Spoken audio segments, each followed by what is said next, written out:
Qysh atëherë, shumë herët, qysh në fillim të mandatit e paralajmëruar se do të ketë një ligj të veçantë për përfaqësimin e drejtë, disa herë u deklaruat se jeni duke punuar intensivisht në këtë ligj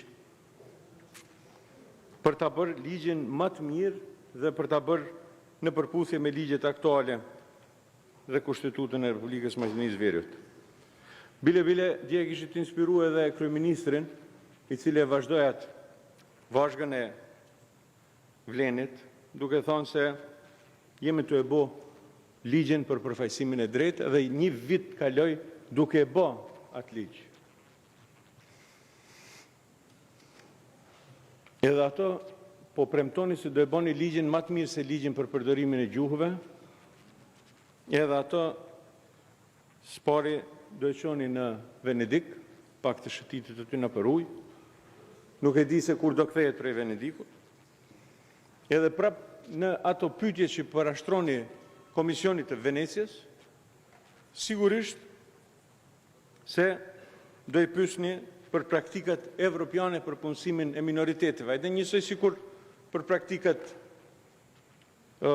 evropiane që i keni për përdorimin e gjuhës së minoriteteve.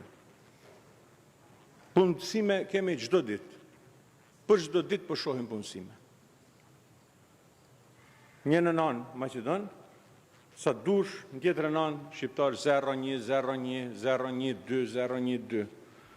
Dhe këtë disbalans antikushtetues që po realizoni, ndoshta jo, po me aminin tuaj, duke premtuar që një vit se do vjeni fardite e mirë për neve, po na çon neve në humner. Jo shqiptarëve, po shtetin po e çon në humner. Sa herë që ju kanë pyet gazetarët, jeni përgjigj. Jo këtë muaj do ta ketë, jo nesër, jo tjetrin muaj, jo këtejte, jo atejte.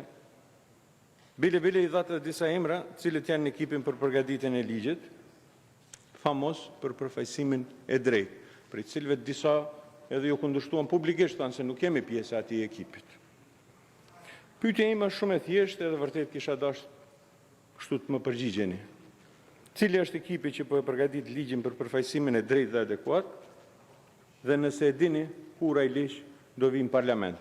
Po e presim një vit,